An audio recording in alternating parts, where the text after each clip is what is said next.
Hello दोस्तों, आप सभी का बहुत बहुत स्वागत है अभी के इस वीडियो में।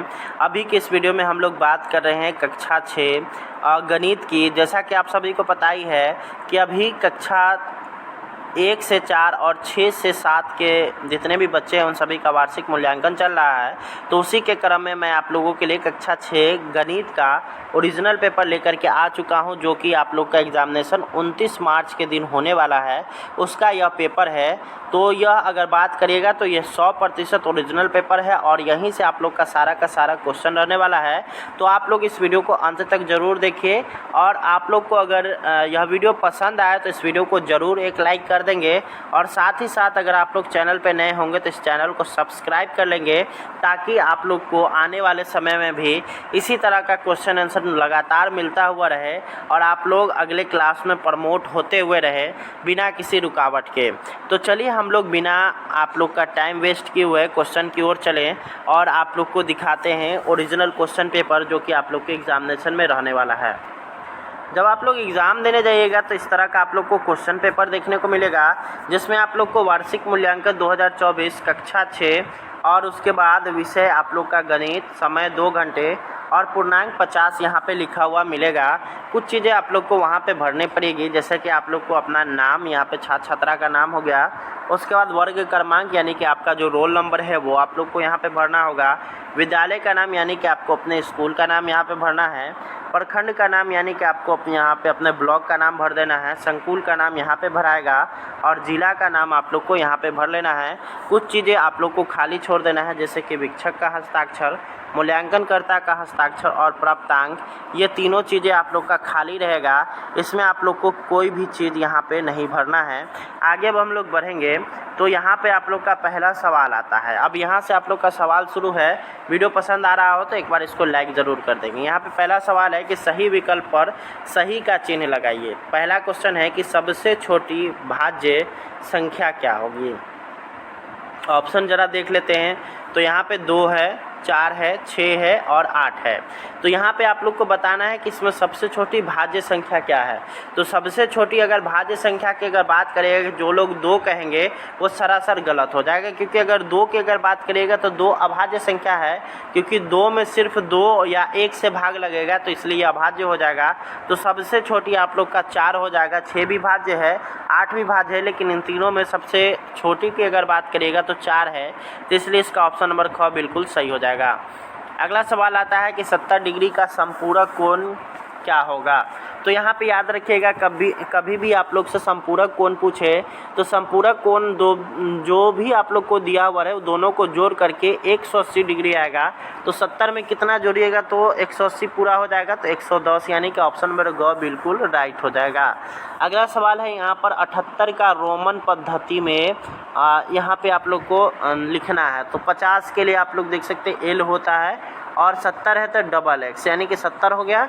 और उसके बाद 78 8 भी है, तो यहाँ पे भी और उसके बाद 3 ठो आई आप लोग को लिख देना है, इसलिए इसका ऑप्शन नंबर घ बिल्कुल राइट हो जाएगा।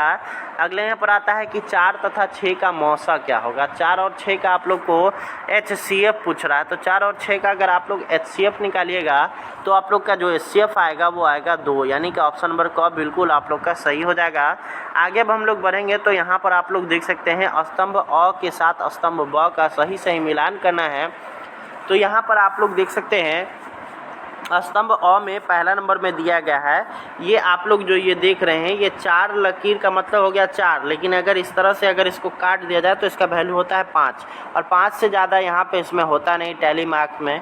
तो ये 5 हो गया, ये 5 हो गया, 10 और 10 और 3 13। तो यहाँ पे 13 में इसको मैच कर लीजिए। त्रिभुज के तीनों कोनों का योग की अगर कभी भी बात होती है तो 180 डिग्री होता है। उसके बाद पूरक कोनों का योग, अगर पूरक कोण की बात करिएगा तो उसका योग हमेशा होगा आपका 90 डिग्री। और 10 से 5 अधिक क्या होगा, तो 10 से 5 अधिक 15 होता है, बहुत ही कॉमन सी चीज़ है। तो इस तरह से आप लोग को मिला लेना है, इसमें किसी भी तरह का कोई भी आप लोग को दिक्कत नहीं होना चाहिए। यहीं पर आप लोग को आसानी से इस तरह से आप लोग को बना लेना। अब यहाँ पर आप लोग देखना है कि कोष्टक में से सही विकल्प चुन करके खाली जगहों को भरिए। तो यहाँ पर 1 मिलियन में उसके बाद कितना सैकड़ा होता है। तो 1 मिलियन बराबर आप लोग को पता होना चाहिए कि 10 लाख होता है और 10 लाख में सैकड़ा पूछ रहा है। तो यहाँ पे देख लीजिए, इकाई, दहाई, सैकड़ा, हजार, इकाई दाई सैकड़ा हज़ार 10,000 10,000 यहाँ पे दिया हुआ है और उसके बाद इसमें सैकड़ा पूछ रहा है तो 2 ठो और जीरो हमको डालना पड़ेगा। तो क्या है यहाँ पर 1 मिलियन के बराबर नहीं हो जाएगा, तो यहाँ पर आप लोग का हो जाएगा 10,000 सैकड़ा जो होगा वो आप लोग का 1 मिलियन के बराबर हो जाएगा। अगला यहाँ पर सवाल है कि एक विषम संख्या तथा एक सम संख्या तथा एक विषम संख्या का योग क्या होगा। तो कभी भी बात सम संख्या और विषम संख्या को जोड़ने की हो, योग करने की हो, तो उसका जोड़ हमेशा विषम संख्या आएगा। अगला यहाँ पर है कि 3 अंकों की सबसे बड़ी संख्या। जब 3 अंकों की सबसे बड़ी संख्या की बात होती है तो 999 होता है, जो यहाँ पर आप लोग देख सकते हैं लिखा गया है। 0 और -7 में बड़ी संख्या कौन होगा, तो यहाँ पे 0 हो जाएगा। -7 अगर देखिएगा तो 0 से भी छोटी संख्या होती है, तो इसलिए इसका ऑप्शन जो हो जाए इसमें जो भरना है आप लोग का 0 भरा जाएगा। चलिए आगे अब हम लोग बढ़ते हैं। चौथा नंबर हम लोग सवाल देखेंगे तो क्या लिखा गया है कि नीचे दिए गए प्रश्नों के उत्तर बगल के बॉक्स में भरिए। तो 14 के सभी गुणनखंड लिखना है, यानी कि 14 में कौन कौन सी पहाड़ा है जिसके पहाड़ा में 14 आ जाता है, यानी कि 14 में भाग लगने वाले अंक को लिख देना है। तो 1 से भाग लगता है, 2 से लगता है, 7 से लगता है और 14 से लगता है। इसके अलावा और कोई तीसरा कोई अंक ही नहीं है जो कि 14 को सीधे सीधे विभाजित कर सकते हैं। आयत का परिमाप की अगर बात करिएगा तो इसका फार्मूला होता है 2, अब ब्रैकेट में लंबाई प्लस चौड़ाई, 2 इंटू लंबाई प्लस चौड़ाई। अगला यहाँ पर है कि 16.23 में 3 का स्थानीय मान क्या है, तो 0.03। अगर इसको डायरेक्ट हिंदी में लिखना चाहते हैं तो इसका हो जाएगा 3 शतांश। ठीक है, आगे अब हम लोग देखेंगे 8/3 को मिश्रित संख्या के रूप में लिखिए। तो इसको अगर हम लोग भाग देंगे, 3 के पहाड़ा में 8 लाएंगे तो 3 दूना 6, यहाँ पे आप लोग को 2 शेष बच जाएगा। कितना बार भाग लगा, 2 बार, तो यहाँ लिख लेंगे कितना शेष बचा वो ऊपर, और जितना से भाग दे रहे हैं वो यहाँ पे नीचे लिखा जाएगा। तो इस तरह से आप लोग इसको भर सकते हैं। 5वां नंबर हम लोग देखेंगे तो हल करना है। k/4 = 10। तो यहाँ पे इसका सीधा सिंपल होता है, समीकरण होता है, दोनों को आपस में गुना कर देना, 40 आ जाएगा। अब यहाँ पे देख लीजिए 3y = 45, तो 3 से इसको 45 में भाग दीजिए तो 15 आ जाएगा। ये आप लोग का हो गया। आगे अब हम लोग देखेंगे तो मेनका ममता से 4 वर्ष बड़ी है। यदि ममता की आयु 10 वर्ष है तो मेनका की उम्र क्या होगी, तो इसको हम लोग ने समीकरण का रूप देकर के बनाया है। मान लिया है ममता की आयु x वर्ष है, मेनका की आयु जो हो जाएगा, इसीलिए x + 4 वर्ष हो जाएगा। अब दिया गया है ममता की आयु x = 10 वर्ष, तो इसलिए मेनका की आयु = x + 4, यानी कि 10 + 4 = 14 वर्ष। अगला यहाँ पर आता है कि वह छोटी से छोटी संख्या ज्ञात करिए जिसे 20, 40 और 60 से भाग करने पर 5 शेष बचे।